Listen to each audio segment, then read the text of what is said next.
Um pouquinho aqui, a gente já começa. Deixa eu só ver aqui. Dani, Oi.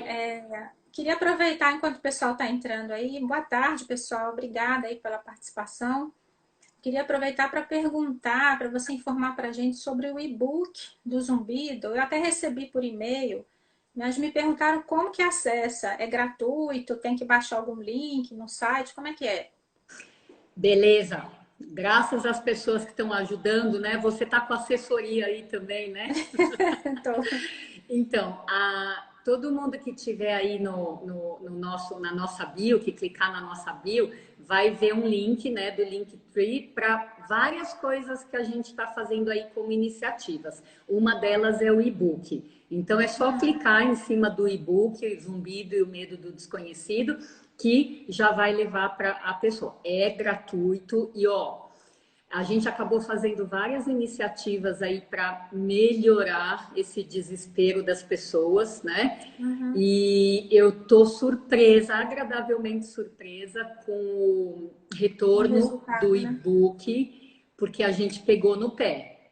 Eu não passei a mão na cabeça das pessoas, não. Eu peguei no pé, né? Ah, E é engraçado porque, apesar de não ser uma coisa gostosa, às vezes algumas pessoas precisam de direcionamento e pegar no pé, né, com amor, mas é justamente mostrar uma direção, né? uhum, Então, acho que o fato da gente ter escolhido essa questão do desespero vale não só para zumbido. O zumbido é o motivo pelo qual eles demonstram desespero para mim, mas o desespero é para várias coisas, né? com Uma certeza. das coisas que fazem parte do perfil de algumas pessoas, né? Então, foi lá o e-book tentando melhorar os nossos pacientes, mas dando uma ferramenta que talvez possa servir para outras coisas, outros sintomas, outras situações que não tenham necessariamente a ver com o zumbido, né? Mas Ah, então, que bom. o link da bio,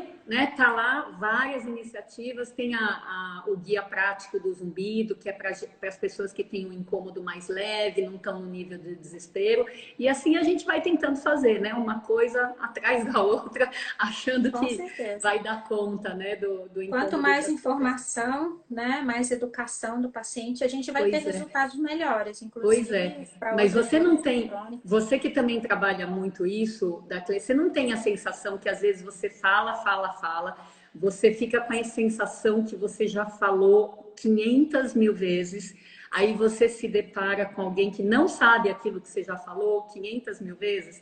Então, eu vira e mexe e faço isso com a equipe. Parece que eu já massacrei essa informação. E vira e mexe essa pergunta volta, né? Acontece Então, muito, acontece muito. Eu até brinco com o paciente, que eu converso demais e falo muito na consulta também. Eu falo, olha, de tudo que eu te falei hoje, grava isso, isso e isso. Por exemplo, a questão do uso excessivo de analgésicos, que eu sempre bato naquela tecla. Às vezes eu tenho pacientes de muitos anos de acompanhamento, aí chega lá, pois é, eu andei tomando analgésico diariamente. Aí eu fico assim, será que ele me ouviu? Será que eu conversei demais? Será que eu me fiz entender? aham. Mas a gente tem que fazer esse trabalho. Eu acredito que no zumbido também seja assim, essa questão da gente ser até repetitivo, né? Super. Bater na mesma tecla, porque a educação para o tratamento é o que vai nos dar resultados e aderência de tratamento. E foi bom você ter comentado isso, porque uma das coisas que eu me questiono, às vezes eu realmente questiono a minha eficiência em passar informação. E eu sei que eu sou uma pessoa didática, eu sei que eu vou direto Demais. ao ponto, né? E mesmo assim, ó, eu vou dar um exemplo bobo. A gente que sabe a dor que o paciente tem quando ouve a frase zumbido não tem cura, né? Eu já há muitos anos eu proibi a minha boca e o meu pensamento de manifestarem essa opinião. Eu me proibi. Então eu sei que eu não falo para os pacientes isso, mas às vezes, acredite se quiser, tem paciente que volta na segunda consulta e está me explicando o que, que ele entendeu, porque daí eu falei isso, eu falei daqui, e daí que eu falei que zumbido não tem cura. Eu falei, opa, Já tá como enraizado, assim? né? Então, por isso que eu fico questionando e eu vejo que às vezes a consulta não é suficiente para dar conta de toda uma orientação que o paciente tenha que ter, né? Porque eles guardam qual é o remédio que eles têm que tomar, mas eles não guardam toda a explicação, né? Enfim, de Esse qualquer e-book é jeito. tipo um manual, né? Ficou como se fosse numa forma de manual. E eu acho que por isso que a gente aqui se pega sempre nesse movimento de estar sempre melhorando a compreensão do paciente. O que eu posso fazer além da consulta que garanta, entre aspas, que ele vai com as coisas importantes para casa? Então, você citou essa coisa de dar um fechamento, né? O que eu falei? O que você entendeu que eu falei dessa consulta, né? Hoje eu fecho de novo com diagnóstico. O seu zumbido pode ser metabólico, pode ser emocional, pode ser auditivo. Você entendeu isso? Então, por causa dessas Mas o que ele suspeitas, entendeu disso tudo? por causa dessas suspeitas, a gente vai fazer assim, assim, assado. Você entendeu isso? E mesmo assim, ó, às vezes entra por aqui e sai por aqui. Mas enfim, eu acho que é bem típico da gente que trabalha com coisa subjetiva, né, Darkley? Você com a cefaleia, né, também, enfim. Muito. Você sabe o que eu acho que me ajuda muito aqui na questão da aderência, de participar mesmo efetivamente do tratamento, porque é aquela história que você falou, eu quero saber o nome do remédio. Sim. O resto é secundário. Sim. Eu trabalho muito com diário de dor de cabeça. Eu não sei se tem diário para zumbido. É aquele paciente que começou o tratamento de prevenção, né, com uma determinada medicação, mas começou a modificar hábitos de vida. E tem vários tipos de diário, inclusive hoje em dia em aplicativos a gente pode baixar gratuitamente. E aí ele vai registrar o dia da crise, no caso de dor de cabeça dele, vai colocar lá a intensidade, fatores desencadeantes da dor, quanto tempo durou, se o medicamento que eu passei para resgatar ele da dor se deu resultado. Então ele participa do tratamento. Certo. Ele mesmo vai ver ali, poxa, a minha dor de cabeça eram tantas por semana, agora aqui no diário está falando que é uma por semana. Senão eu acho que ele não tem aquela consciência que ele está melhorando. É que nem que você comentou na outra live do zumbido. Ele acha que não tá bom.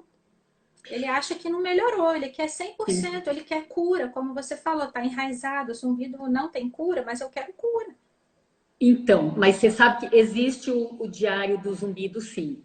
E há muitos anos atrás, eu cheguei a falar para os pacientes, tenta anotar no fim do seu dia, tenta anotar como que está o seu zumbido, dando ou a nota de 0 a 10, mas como muita gente se confunde, eu pensava, eu sugeria da pessoa dar uma nota para como foi o zumbido naquele dia, ou 0, se não teve, ou 1, incômodo leve, 2, médio, 3, um incômodo importante. Daí, assim, mais menos variações, né?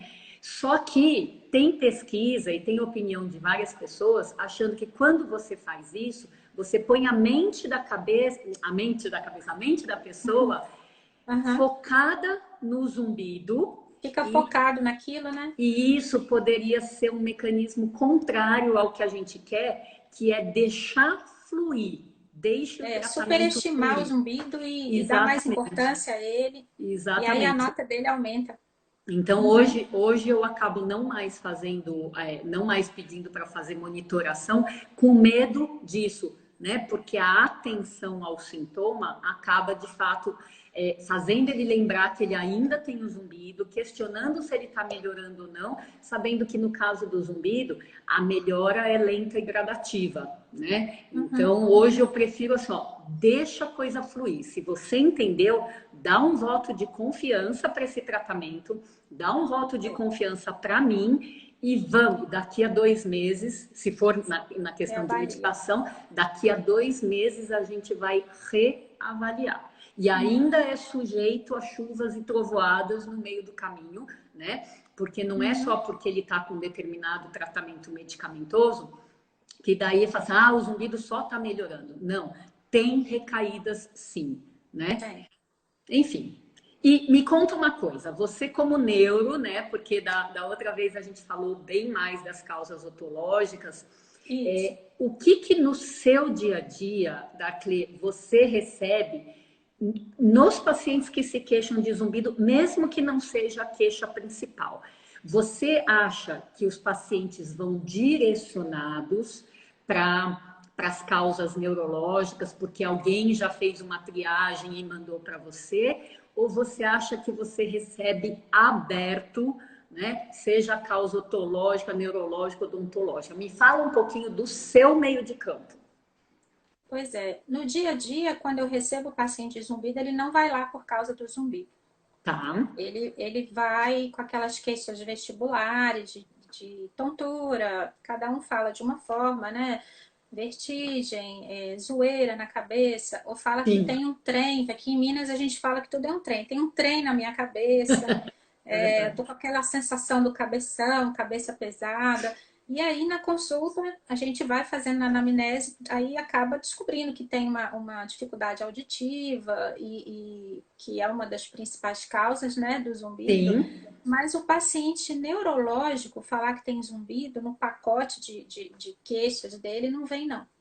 Eu tenho Uhum. que ser mais investigativa, né? Eu tenho que Uhum. perguntar e direcionar. É que nem o paciente da insônia.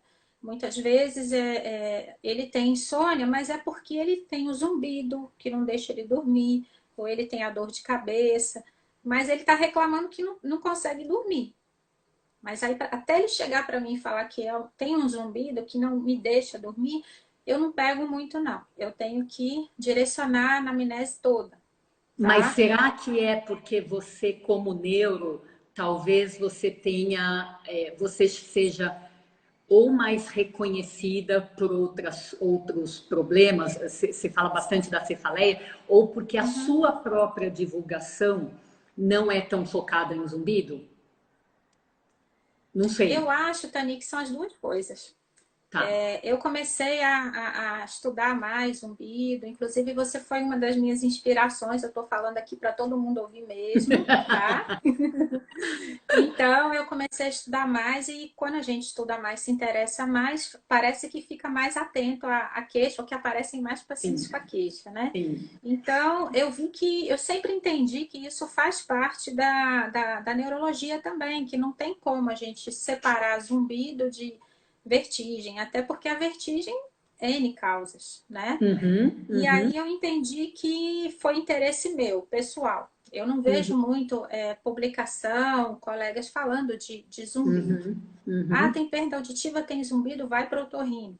uhum. O que também acontece é o contrário. O otorrino já foi, já investigou tudo e o paciente ainda continua com zumbido. Aí ele vai por indicação do otorrino. Agora, a demanda espontânea, me procurar por causa do zumbido, não tem. Eu te Provavelmente é perguntei mais o porque otorrino.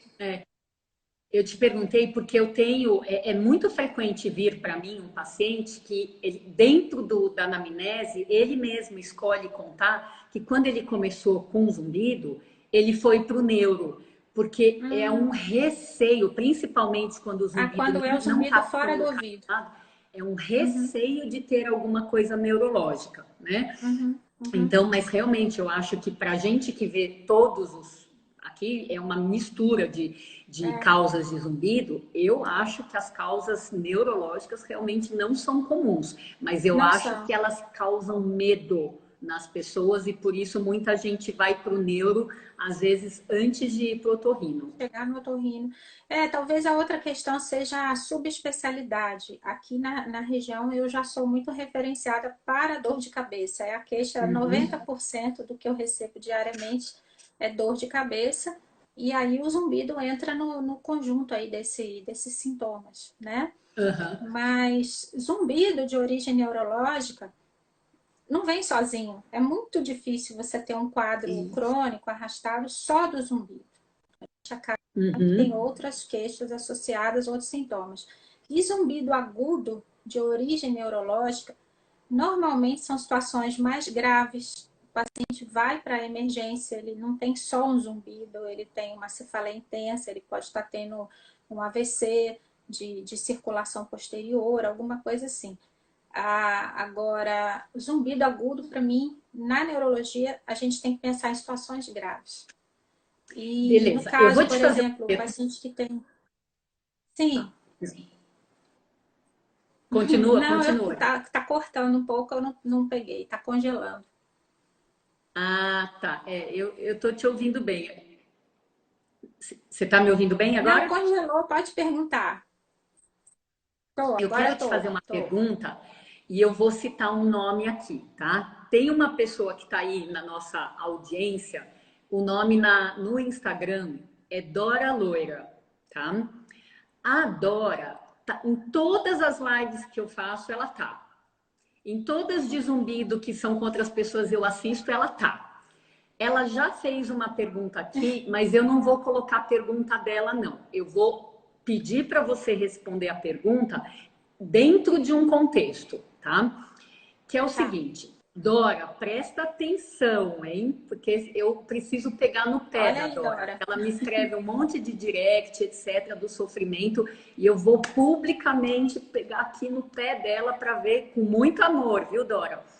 Para ver se realmente dá uma luz para você. Ó, eu queria te perguntar assim: o que que você, como neurologista, acha dos medicamentos, da classe de medicamentos dos benzodiazepínicos? Você poderia falar uma coisinha, algo em relação o que que é vantagem para você, o que que é desvantagem para você com esse olhar neurológico? Bom, primeiro a questão da faixa etária de pacientes com zumbi. Como a gente estava Uhum, falando, a maioria das causas não são neurológicas, são uhum, pacientes já com perda auditiva e o zumbido.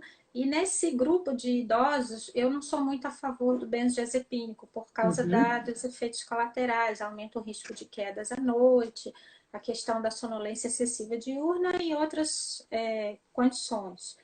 E também a questão da dose, sabe, Tani? Doses mais baixas para zumbido tem até resultados. Eu vejo que tem resultados. Principalmente o clonazepam. Mas aí tem que ter aquele ponto de equilíbrio. Se o paciente vai tomar um benzodiazepínico para o zumbido e não para a ansiedade e insônia, eu acredito que doses baixas têm um resultado bom na supressão vestibular e na supressão do zumbido. Agora, no zumbido em si, eu acho que não. Eu acho que quando tem a queixa de vertigem associada, que ainda não tem uma causa específica, não foi investigado, mas um efeito assim direto não. Até porque se a gente ficar tentando suprimir com medicação o tempo todo, você não dá tempo do cérebro fazer a compensação, né, do labirinto ou da cóclea, se não for perda auditiva. Não sou muito a favor de benzodiazepínico, eu acho que em situação nenhuma. Raramente eu pego lá o chequinho azul e prescrevo. Mas é uma boa opção para aquele paciente que tem aumento do zumbido noturno e tem a dificuldade para dormir, tem aquela ansiedade relacionada ao zumbido. Acredito que a gente possa utilizar por demanda e não de uso contínuo, se for essa classe, essa faixa etária de pacientes mais idosos. E a questão da dependência, né? Existe a dependência medicamentosa mesmo e a dependência psíquica. Eu só vou melhorar desse zumbido ou dessa insônia se eu tomar esse medicamento. Então a gente não consegue trabalhar a questão toda aí do zumbido, que é eu entender que eu preciso fazer outras coisas, que não é só o remédio. Isso, Então, perfeito, perfeito. eu não tenho muito conhecimento dessa parte de zumbido e benzodiazepínico, assim, do ponto de vista otológico. Agora, do ponto de vista neurológico, eu evito. A não ser aqueles pacientes que estão extremamente incomodados à noite, que não dormem de jeito nenhum e falam, né, espontaneamente que a causa é o zumbido, eu não durmo por causa do zumbido. Aí a gente vai tomar as outras medidas, mas o benzodiazepínico pode ter seu papel aí. Então, a Dora está emendando aqui que ela já usa há 10 anos. Está Ui, incomodada. Quer dizer, eu estou pegando a Dora de bode expiatório, que é para passar um recado para todo mundo, tá? E isso. você já está me ajudando muito. Então, vamos complementar um pouquinho com a minha experiência, porque o que que eu vejo? Eu acho que o Rivotril, o clonazepam, o Rivotril, eu vou falar porque tem público, o Rivotril é o nome mais famoso, né? Uhum. Ele, farmacologicamente, ele pode ter uma ação no zumbido, sim. né? Embora ele não tenha sido desenvolvido para tratamento de zumbido. Que bom, Dora, que você está mandando uma flor para mim, que você está entendendo que eu estou pegando no seu pé com carinho. Ó, então, embora eu realmente veja que possa ter uma ação farmacológica, acho que quanto mais a gente estuda os distúrbios do sono, mais eu fico incomodada com as pessoas que ficam usando Rivotril, clonazepam cronicamente. Mais o assunto me incomoda, né? Por quê? Ó, eu diferencio na minha cabeça duas situações. A pessoa que dormia bem, começa com zumbido, aí ela perde o sono porque um barulho no ouvido fica muito difícil de desconectar. E a pessoa que já não dorme bem por uma série de motivos, né? Porque não falta motivo nessa vida para não dormir bem, certo? Ela já não dorme bem, daí o zumbido aparece, e nesse tempo que ela gasta para pegar no sono, ela fica percebendo o zumbido.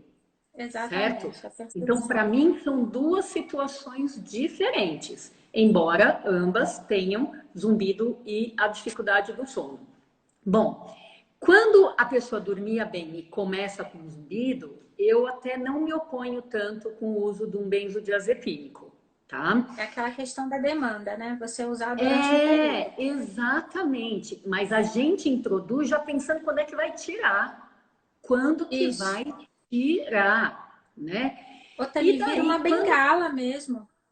É uma Exatamente. bengala. Essa paciente que você está comentando aqui, eu li aqui no comentário, Dora, boa tarde, Adoro, Dora. tá aí. 10 anos de uso de Rivotril, porque na bula está escrito que é para zumbido. Então, essa concepção que a gente tem que modificar, né? Com certeza, né? Então, quanto mais a gente vê os estudos do sono, né? Hoje, gente, quem tá aí, ó, presta atenção. O zumbi, o Rivotril, apesar dele fazer a pessoa, ó, dormir, ela pega no sono com mais facilidade. O resto da noite, até ela acordar, o sono é todo bagunçado. O desenho, a arquitetura do sono é toda bagunçada. Você pode dormir 6 horas, 7 horas, 8 horas e parece aquele sono Não dormir. não reparador. Você É a tal da acorda, parece que ressaca. o caminhão passou em cima de você. Então, ele não é bom para quem tem distúrbio do sono. Não é bom, tá? Então, acho que essa é uma pergunta que todo mundo que tem zumbido e uma dificuldade para pegar no sono, né? Precisa se fazer. Quem veio antes, o ovo ou a galinha, tá? Então, se der para identificar, olha, eu dormia super bem desse Rivotril, detonou meu sono, um uso pontual, coordenado pelo médico, já com essa perspectiva já psicológica de desapego, nada de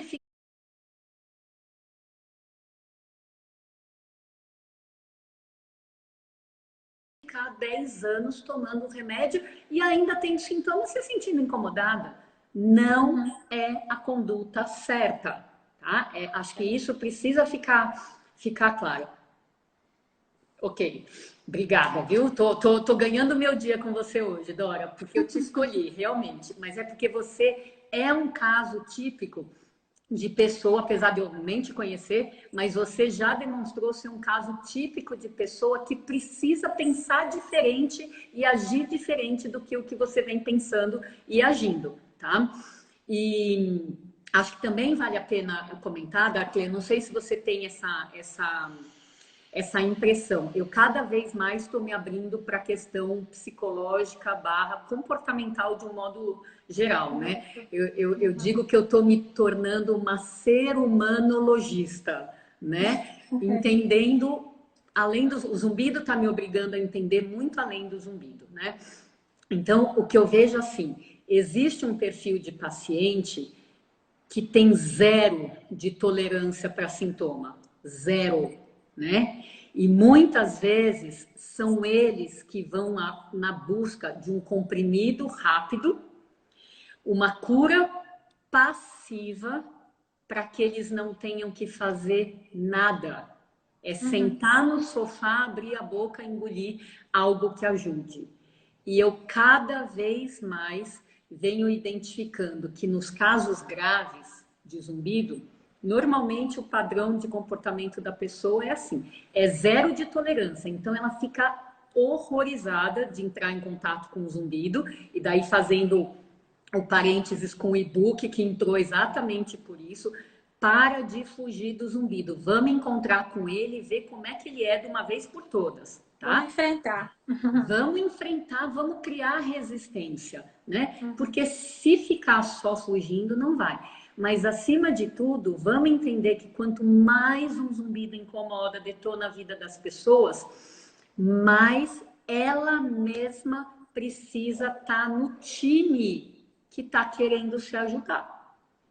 Então, a ajuda que vem pelo comprimido não é nem de longe É a muito única que pequena. precisa ser feita. Então, quanto mais incomoda o zumbido, mais a pessoa tem que arregaçar a manga e ir para o trabalho, né? E ir Uhum. para o trabalho em prol da melhora, né? Trabalho ativo. Faz sentido para você, Daclê? Muito, Taninha, eu vou colocar isso na dor de cabeça, que muita gente fala, nossa, fulano fez o tratamento com o tal medicamento, com a toxina e ficou curado da enxaqueca.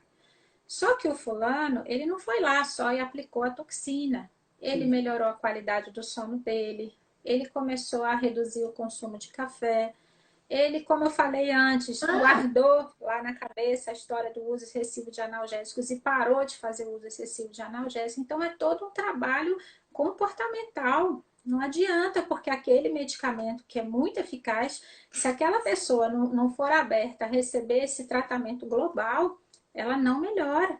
É o que é você isso aí. falou. O É isso paciente aí. acha que tudo vai estar condicionado ao medicamento. Mas é a Uhum. questão de querer mudar, de querer enfrentar. Ou não falar assim, ah, eu vivo com zumbido. Não, tá bom, você vive com ele, mas não é legal viver com ele, não é legal viver com a dor de cabeça. Ah, porque não tem cura. Tá, mas a gente está fazendo de tudo em termos médicos para você melhorar. E a sua parte, eu cobro muito isso, Tani, na consulta, quando o paciente começa a fazer um tratamento preventivo de enxaqueca. O que que você fez para melhorar também? Porque eu aqui não faço Sim, milagre. sim, O que que você sim. fez? Você reduziu a cafeína? Você parou de tomar bebida fermentada, vinho tinto? Você parou de consumir tanto analgésico, ou trocou 6 por meia dúzia, tirou o remédio tal e começou a tomar o analgésico tal? Então, tem que haver essa, eu falo, essa via de mão dupla, tá? Sim.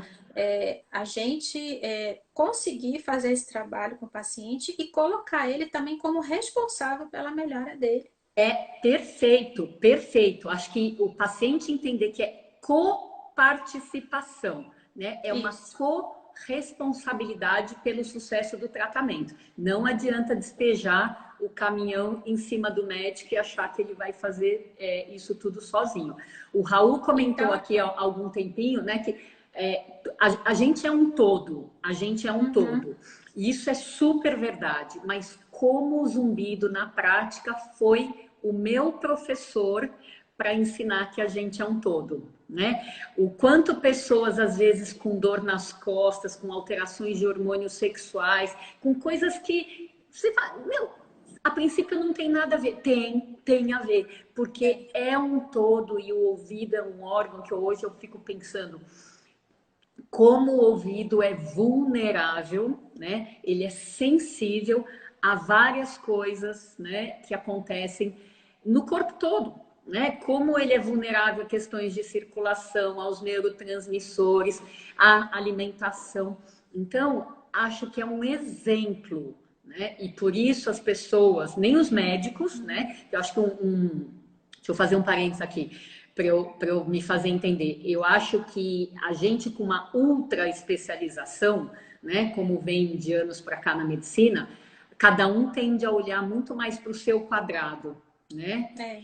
E eu fui buscar uma especialização aí na prática, né, de um negócio que é o zumbido, que é um sintoma Uhum. da orelha interna, né? Tá certo que tem toda a via auditiva, mas da orelha interna, que é uma parte do ouvido, que é uma parte da otorrino, que é uma parte da medicina. Quer dizer, é o nada, é o nada. E esse nada me fez dar a volta no corpo humano, né? Enfim, é impressionante como o zumbido tem essa capacidade de ensinar. Então, os profissionais de saúde e os pacientes que acham que daí só tem um problema aqui no ouvido, precisam ambos ter essa noção mais generalista, mais integrativa, É né? o ser Que, humanologista, como você falou. que Tem que felizmente ser. está fazendo mais parte da cabeça já de vários profissionais, né?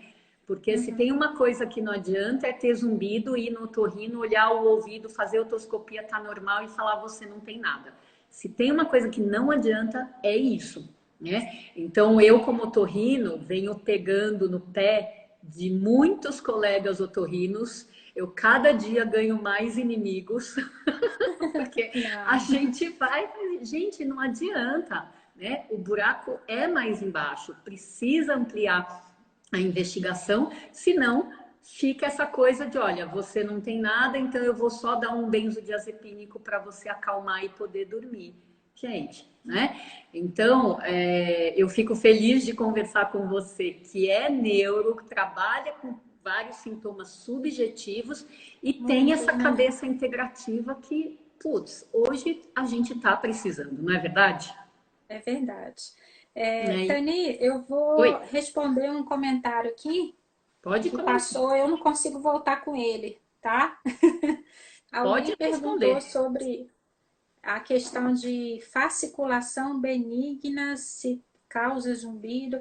Eu vou falar da parte neurológica, e se você tiver algo aí da parte otológica, não é comum na neurologia, mas a gente pode pegar alguns casos de tremor palatal, né? Tremor palatal primário, que vão, de repente, é o que eles quiseram chamar aí de benigno, e o tremor palatal secundário, que pega acontece uma contração muscular mantida e faz aquele barulhinho, mas não é bem um zumbido, é como se fosse um tic-tac de relógio, né? Como se fosse um tique mesmo, fica aquele tec, tec, tec, tec, que na verdade é o palato que está fazendo o barulho e dá aquela puxadinha ali no tensor da membrana do tímpano, não é isso? E todos esses casos, que são raros de eu receber, eu percebo mais durante o próprio exame físico, eu investigo, procuro em ressonância, procuro se tem algo em tronco cerebral, alguma coisa nesse sentido. Mas na otorrino, o que você me fala aí do miofasciculação benigna? Eu acho que não existe esse termo assim, né? Eu não usaria. E depois eu te respondo, e depois você me conta como que você age aí nas mioclonias palatais. Pra gente, eu vejo assim, eu não lembro exatamente qual foi a pergunta da pessoa, porque eu tentei achar aqui, daí eu me perdi. Mas Também não achei. a gente vê, se eu pensar em músculo contraindo, né, que não está no palato, né, que é sempre um diagnóstico diferencial para a gente fazer, a gente identifica dois tipos de mioclonia relacionados aos músculos que estão ali pertinho do tímpano, né? O tensor do tímpano e o estapédio. Ambos parecem assim um tique-tique ou uma vibração. Às vezes as pessoas só assim, ficam trrr, né? E Como se fosse um depois param. motor. Uhum. Sempre unilateral, tá? E como que a gente diferencia os dois? O do estapédio, a mioclonia do estapédio, ela tem muito a ver com alguma frequência sonora específica. Então, é comum com vozes de determinadas pessoas, com a água do chuveiro, a água da torneira, a água da descarga, né? Enfim, com sons específicos. Então, o som liga, o ouvido começa a tremer. Desliga o som, o ouvido sossega. Então, essa Determinadas frequências, né? essencialmente vinculada à presença dessa frequência sonora. O outro é a mioclonia do tensor do tímpano. Ele é o melhor paralelismo que eu posso fazer, é com aquela contratura de pálpebra, que A todo mundo mioclinia conhece. palpebral, né?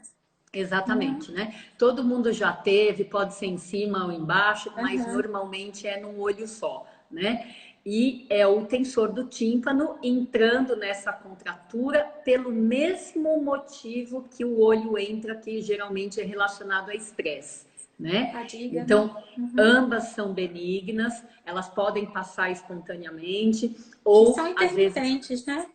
É difícil Exatamente. Elas podem passar efeito espontaneamente de ou outra com, coisa. com tratamento medicamentoso. Isso. E raramente a gente acaba indicando cirurgia para secção do tendão quando a coisa realmente não vai bem e incomoda muito as pessoas, né? Mas se você me permitir, eu queria voltar para a mioclonia de palato e ver quando, por mais que seja raro, quando chega um paciente, qual que é a conduta? Você tenta algum tratamento medicamentoso? Vai direto para toxina botulínica? Como é que você faz nesse meio de campo? Olha, a primeira questão de tentar fazer o diagnóstico diferencial das causas mais graves, né? De causas secundárias. Quando a Sim. causa secundária, normalmente você vai ter outros sintomas, outras alterações no exame neurológico. Não vai ser Uhum. uma mioclonia pura. Normalmente não é. E aí, se a gente ainda tiver dúvidas, a ressonância ok. Não fazemos aqui a toxina botulínica na região da faringe, não, Tania. Aqui não tem nenhum colega que realmente Tá. faça, que seja especializado. Inclusive, a gente tem muita indicação para aquela distonia vocal também, né? Para o uso Tem, da ação da tem. toxina. Então, entrar com medicação relaxante muscular, como se fosse um quadro distônico também, ou no caso o clonazepam, o baclofeno. Mas, como você falou, o paciente tem os sintomas intermitentes. Então, não tem necessidade de fazer o uso contínuo dessas medicações, mas eu sempre investigo, tá? Eu Ah, que sempre bom. investigo. Doutor Hélio, que elogio gostoso, obrigada.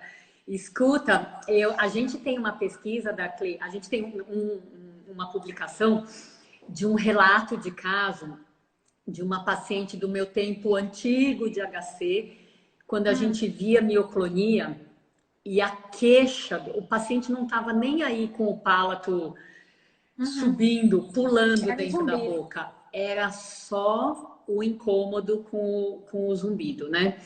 E a gente fez com a neurologista lá, a doutora Shin, lá na época, algumas injeções de Botox, né? Uhum.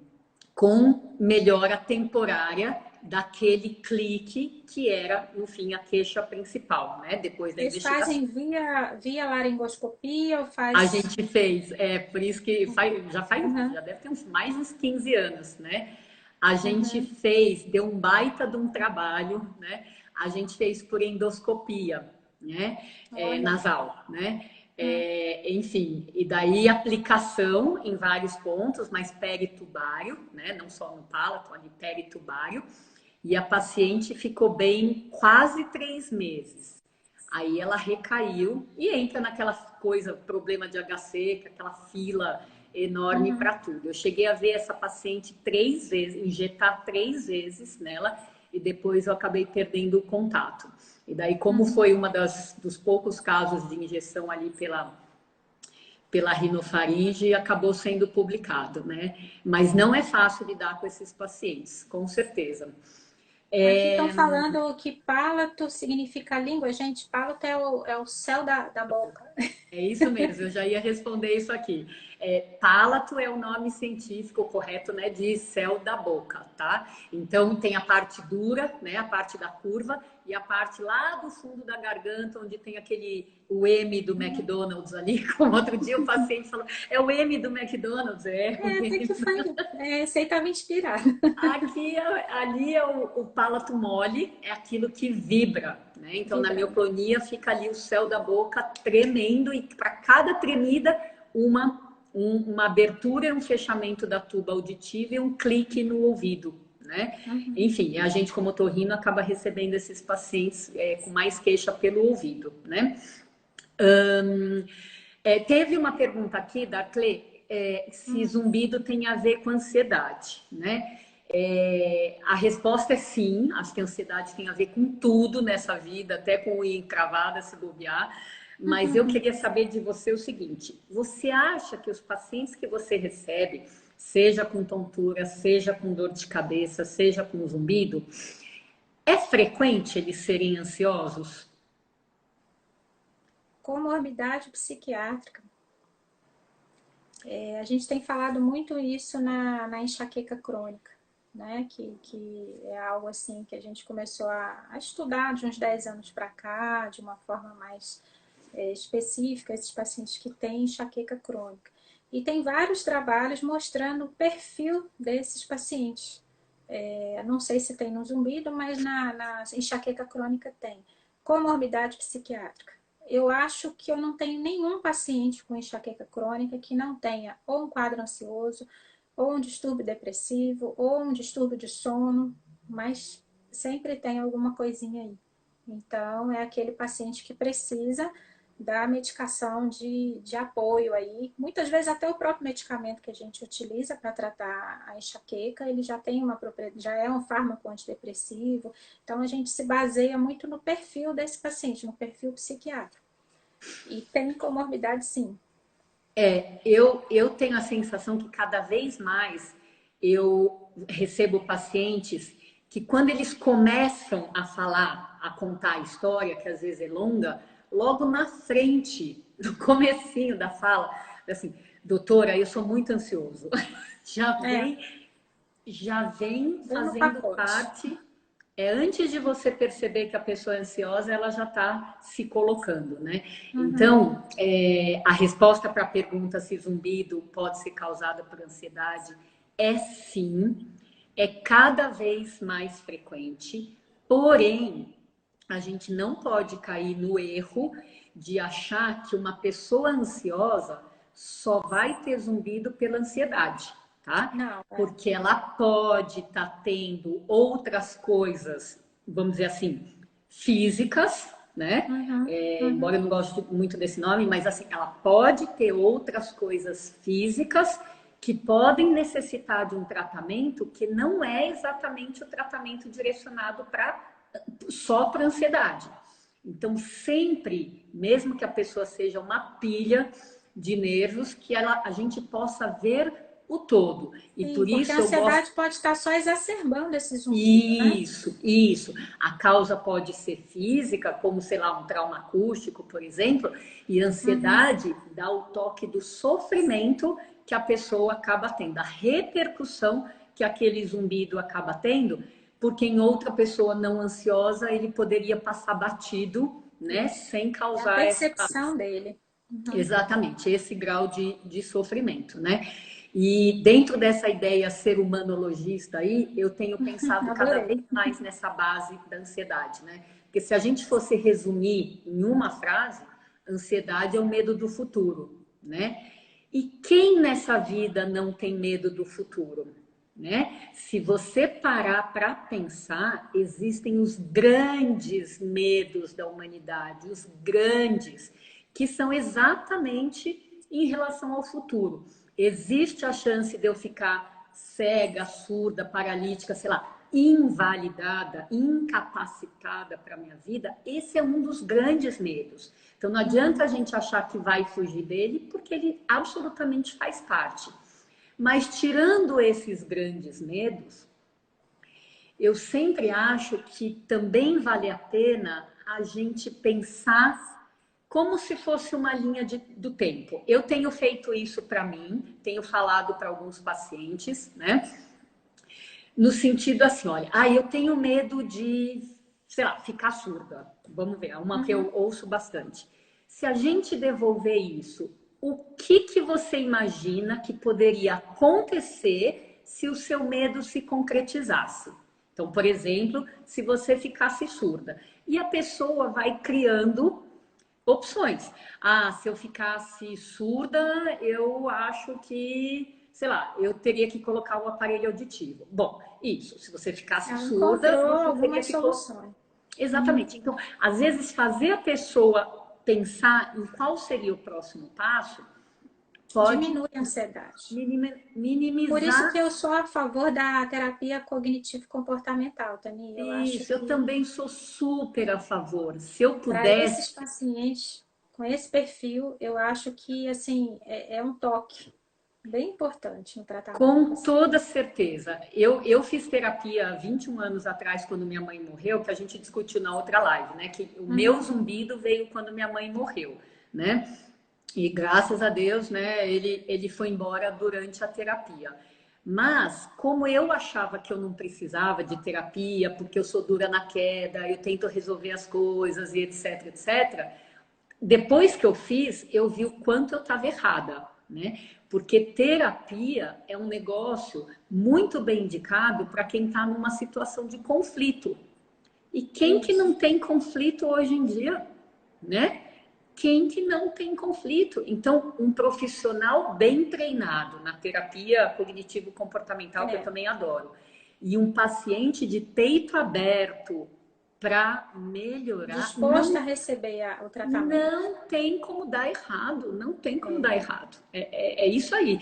Acho que tanto para cefaleia crônica, para os pacientes com crises vertiginosas de repetição, para os pacientes com zumbido que não melhoram rápido e fácil do jeito que eles gostariam, seria uma super ajuda mudar essa forma de pensar, o Isso. conflito que existe, porque muitas vezes o conflito do paciente com o sintoma é o mesmo que ele tem para outras esferas da vida, né? Para outras Exatamente. esferas da vida. E ó, isso me fez lembrar que você me fez uma pergunta e eu acabei esquecendo dela. Você me perguntou se, assim como na cefaleia, existe um perfil de paciente com zumbido. Eu quero que todo mundo que está assistindo a gente responda. Ó, Vamos, gente, aí nos é comentários. isso aí. Agora é hora de chover comentário, Vamos, tá? porque a gente está com pouquinho tempo desse café. Quem que está aqui assistindo e que tem zumbido e se acha perfeccionista? Quem é aquela pessoa que fala, eu queria que tudo fosse direito, as pessoas não fazem do jeito que eu gostaria que elas fizessem.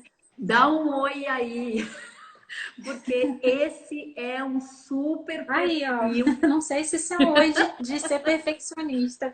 Colega. Aí, então, é que eu.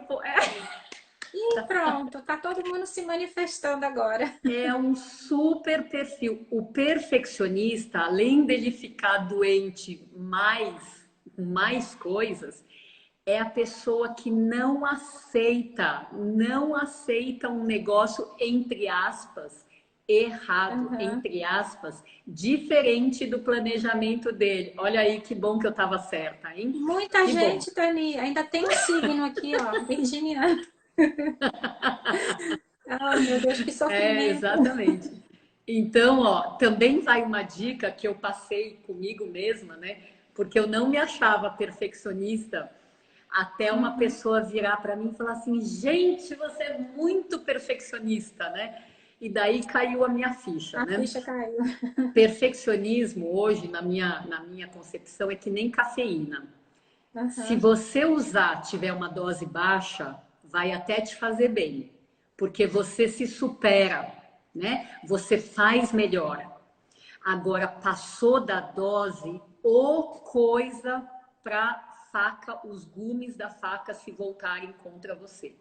Então, a gente que é perfeccionista, precisa baixar a bola dessa busca pela perfeição, porque ela não E existe, o controle de tudo, né, Tani? A do gente não controla. controle, exatamente, e de, acima de tudo, aceitar que as pessoas têm sim o direito de fazer diferente do que a gente acha que é o melhor. Elas têm o direito, tá? Então, Uhum. mudar a cabeça ou ampliar os horizontes faz com que a gente baixe a nossa dose de perfeccionismo do nível patológico que cria doença e cria angústia para um nível que faz a gente se superar. Olha, o texto desse negócio aqui não ficou bom, vou fazer melhor. Pronto, estou me superando porque eu posso fazer Porque melhor. senão nunca vai ter o melhor, né? Nunca Exatamente. vai ter também o tratamento melhor, o resultado melhor. Então, tem que ser trabalhado muito bem isso. Eu acredito demais que essa questão da ansiedade, bom, em todas as esferas da nossa vida, em todos os tipos de doenças sistêmicas, elas pioram. As doenças autoimunes estão aí para isso, né? Para mostrar para gente. Isso, né? Quando Então, o paciente... Desculpa, pode falar. Não, eu falo assim, não é da minha área, mas psoríase, por exemplo. A psoríase começa aquelas lesões e tudo na pele.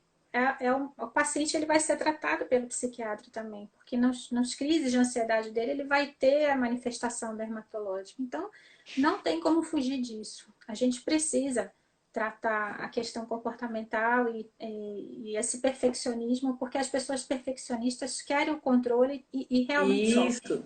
Isso. E de qualquer jeito, só para vincular as duas coisas comportamentais, que às vezes um dos motivos da pessoa ser ansiosa não é só aquele medo do futuro que eu tinha começado a falar, mas é justamente não conseguir fazer tudo do jeito que ela gostaria, né? Isso gera ansiedade. Então, perfeccionismo como causa de ansiedade. E às vezes, principalmente nesses casos, não é a hora que o remédio vai dar certo, tá? É a hora que tem que desapegar dessa quantidade do perfeccionismo, que é a ginástica cerebral que eu venho fazendo comigo mesma nos últimos anos, né? Então, realmente, acho que eu recomendo para cada um essa autoanálise, né? E que a gente possa realmente falar assim, meu, vamos ajustar as doses de tudo que a gente está tendo aqui fisicamente, comportamentalmente, para que a gente possa seguir mais leve, né? Carregando menos peso aí nos ombros, né? Nos ombros, na cabeça e nos ouvidos, não é, Darclé? Oi? Deu uma travadinha, né? Principalmente agora, né, Tani, que a gente está nessa fase tão difícil para todo mundo. Você está me ouvindo? Eu Tá me tô ouvindo? sim. Essa questão de trabalhar a ansiedade nessa fase que está todo mundo vivendo, todos, né, médicos, pacientes, pessoas que não estão doentes e que estão adoecendo diante dessa situação toda aí da pandemia. E eu acho que é um momento de reflexão, da gente rever algumas coisas e tentar trabalhar isso da ansiedade dentro de casa. A terapia cognitivo-comportamental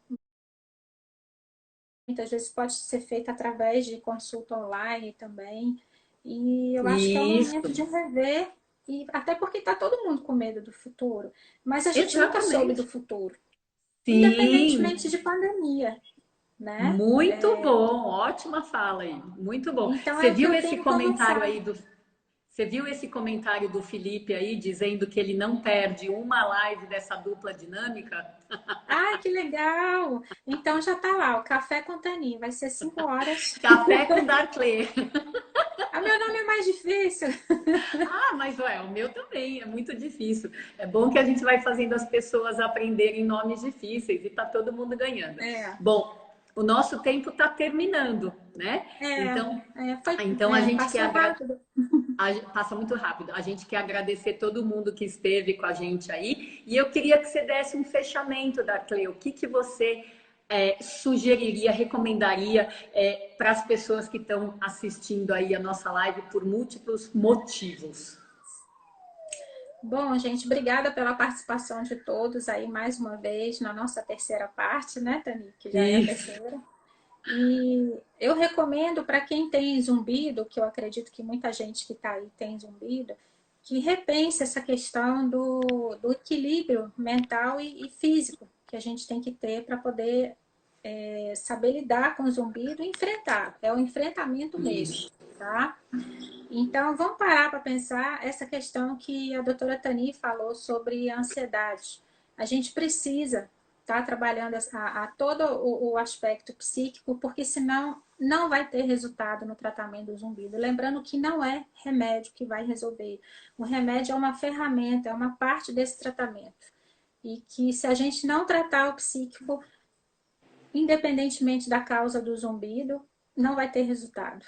Né? E o Isso aí. Rivotril não é remédio para ficar tomando toda hora, não. Para situação nenhuma. Não tem nada contra o Rivotril, eu estou falando Rivotril, que é o clonazepam, né? mas rever essa questão do benzodiazepínico, porque hoje ninguém pode ficar triste, ninguém pode ficar um pouco ansioso que acha que é a Isso. medicação que vai resolver a vida. É E não isso é aí. por aí, né, Tani? Viu, Dora Loira? Viu?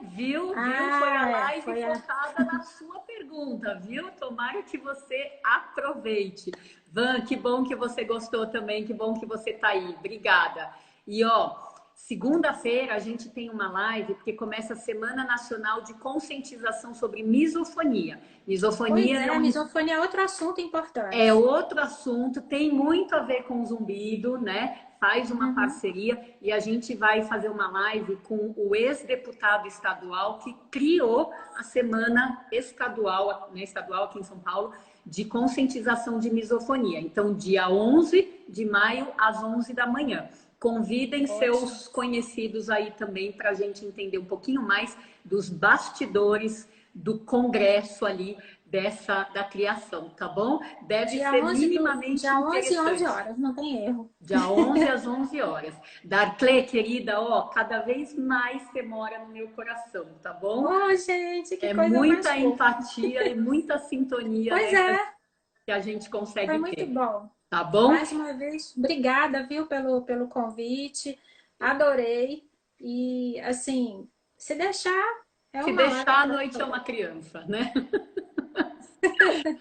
Obrigada, Tani. Gente, Obrigada, se obrigada. Um bom final cuidem, de semana para todo pessoas. mundo. Obrigada pela presença aqui. A gente se vê numa próxima, tá bom? É isso Beijos. aí. Beijos, que daqui a Obrigada. pouco a gente vai ser cortada. Vamos sair de fininho, assim, É um isso cada metro. aí. Até. Tchau, Até, gente. Tani. Obrigada. Beijo. Obrigada a você. Tudo começou com a sua ideia.